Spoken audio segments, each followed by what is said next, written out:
கர்த்தருடைய பரிசுத்தமான நாமம் மகிமைப்படுவதாக. ஆசீர்வாதமான ஒரு நல்ல காலை வேளையிலே அனுதின மன்னா என்கிற வேத தியானத்தினால் உங்களை சந்திப்பதில் மிகுந்த சந்தோஷம். கிருபையாய் கர்த்தர் நமக்கு ஒரு நல்ல நாளை கூட்டி கொடுத்திருக்கிறார். இந்த நாளுக்காக கர்த்தருக்கு நன்றி சொல்லுவோம்.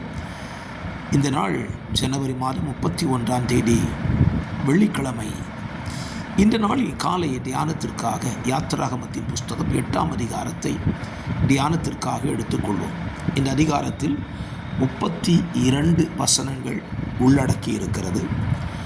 தேவன் எகிப்து தேசத்திலே தமது வல்லமையை வெளிப்படுத்தி ஆண்டவருடைய கரத்தின் கிரியைகளை பார்வோனுக்கும் அவனுடைய ஜனங்களுக்கும் வெளிப்படுத்துகிற அதிகாரம்தான் இந்த அதிகாரம்.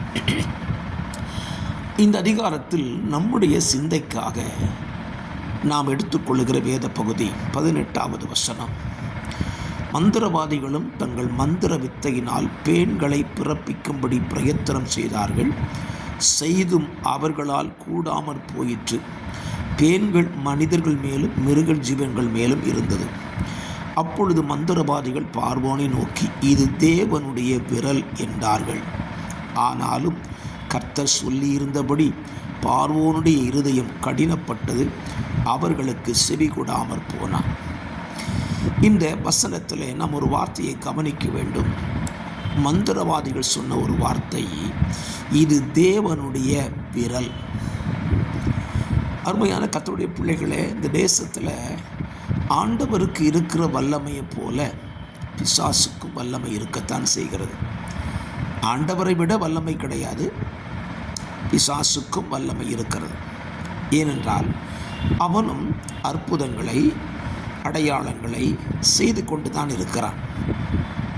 அதற்கு உதாரணம்தான் எகிப்து தேசத்திலே பார்வோனுக்கு முன்பதாக மோசேயும் ஆரோனும் செய்தது போல மந்திரவாதிகளும் செய்தார்கள். அதனால் பார்வோனுக்கு வித்தியாசம் தெரியவில்லை. ஆனால் நம்முடைய தேவன் அப்படியே விடுகிறவர் அல்ல. வித்தியாசத்தை காண்பிக்கும்படியாகத்தான் பார்வோனையே நிலைநிறுத்துகிறார். இப்போ பாருங்க, மோசேயும் ஆரோனின் கரத்தின் மூலமாக கர்த்தர் மனிதர்கள் மேலே மிருகங்கள் மேலே பேன்களை வர வைக்கிறார். இதுக்கு முன்னால் செஞ்ச காரியத்தை எல்லாம் மந்திரவாதிகளும் செய்தார்கள். தவளையை பிறப்பித்தார்கள், அது நடந்துச்சு.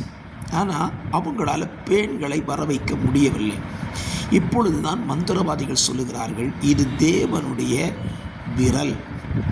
என்னை கேட்கிற அருமையான கர்த்தருடைய பிள்ளைகளே, சத்துருவுக்கு ஒரு அளவுக்குத்தான் வல்லமையோடு நம்மோடு யுத்தம் பண்ண முடியும். தேவனுடைய வல்லமையோடு அவனால் எதிர்த்து நிற்கவே முடியாது. உங்கள் வாழ்க்கையிலையும் சத்துருவினால் நீங்கள் போராட்டங்களை சந்தித்து கொண்டே இருக்கிறீங்களா? ஒரு அளவு தாங்க, அதற்கு மேலே அவனால் நிற்க முடியாது. ஏனென்றால் தேவனுடைய வல்லமைக்கு முன்பதாக சத்துருவின் வல்லமை தோற்று போகத்தான் செய்யும். அதை இந்த காலவெளியில் நீங்கள் விசுவாசிக்கும்படியாகத்தான் இந்த வார்த்தையை சொல்லுகிறேன். இஸ்ரவேல் புத்திரர்கள் மத்தியிலேயும் எகிப்து மத்தியிலேயும் தேவன் அற்புதங்களை செய்தாலும் அவர்களும் இதை போல செய்ததினால் அவர்கள் வித்தியாசம் காணவில்லை. ஆனால் ஒரு கட்டம் வந்த பொழுது சாத்தானுடைய வல்லமை தோற்கடிக்கப்படுகிறது. எகிப்தின் மந்திரவாதிகள் தோற்கடிக்கப்படுகிறார்கள். யாருக்கு முன்னால? தேவனுக்கு முன்பாக அவர்கள் தோற்கடிக்கப்படுகிறார்கள். இந்த காலவெளியில் என்னுடைய வார்த்தையை கேட்டுக்கொண்டிருக்கிற அருமையான கர்த்தருடைய பிள்ளைகளே, உங்கள் வாழ்க்கையில் நீங்கள் ஆராதிக்கிற, நாம் ஆராதிக்கிற நம்முடைய தேவனுக்குடைய வல்லமைக்கு முன்பதாக சத்துரு தோற்று போகிறவன் என்பதை நீங்கள் மறந்துவிட வேண்டாம். அது எப்படியானால் நாம் என்ன செய்ய வேண்டும்? சத்துரு நம்ம கூட சேர்ந்து நமக்கு பிரச்சனையை கொடுத்துட்டே இருக்கும்போது சோர்ந்து போயிடக்கூடாது. அவன் வல்லமை ஒரு குறிப்பிட்ட எல்லை வரைக்கும் தான், அதற்கு மேல் அவனால் வர முடியாது. ஆண்டவர் அழகான வார்த்தையை கடலின் அலைக்கு சொல்லியிருக்கிறார் பாருங்க.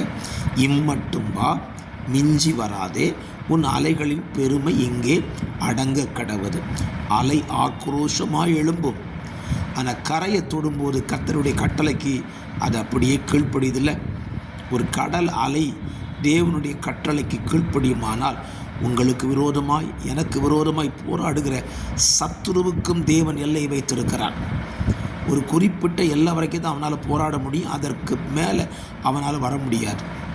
யோபு வாழ்க்கையை பாருங்கள். ஆண்டவர் யோபு வாழ்க்கையில் சோதிப்பதற்கு ஒரு எல்லையை சாத்தானுக்கு குறித்து வைத்திருந்தார். அதற்கு மேலே போகாதன்னு சொல்லிட்டார். ஆமேனா? உங்கள் வாழ்க்கையில் தேவனுடைய அனுமதியோடு நீங்கள் சோதிக்கப்படுகிறதா இருந்தாலும் ஒரு அளவு இருக்குது. அந்த அளவை தாண்டி அவனால் ஒன்று செய்ய முடியாது. அவன் தோல்வி அடைந்து விடுவான். ஆகவே அவன் தோல்வி அடைகிற வரைக்கும் நீங்கள் பொறுமை காத்துக்கொள்ளுங்கள், விசுவாசத்தை காத்துக்கொள்ளுங்கள். தேவ வல்லமை அவனை விட பெரிது என்பதை தேவன் உங்களுக்கு வெளிப்படுத்துகிற நாட்கள் தான் இந்த நாட்கள். விசுவாசிக்கிறீங்களா? அப்படியானால் என்னோடு கூட சேர்ந்து ஜெபியுங்கள். பரிசுத்த பிதாவே, இந்த நல்ல காலை நேரத்திலேயே நாங்கள் சந்திக்கிற அத்தனை போராட்டங்களுக்கும் எல்லை இருக்கிறதுப்பா. எந்த போராட்டங்களும் எல்லையை தாண்டி செல்வதில்லை. தேவனுடைய விரலை சந்திக்கிற நாட்கள் சத்துருவுக்கு வந்ததினாலே அவன் தோல்வி அடையப் போகிறான். நாங்கள் ஜெயிக்கப் போகிறோம். கேட்கிற பிள்ளைகளுடைய வாழ்க்கையில் இந்த ஜெயத்தை கொடுத்து நீர் அவர்களை ஆசீர்வதியும். இயேசுவின் நாமத்தில் பிதாவே, ஆமென், ஆமென்.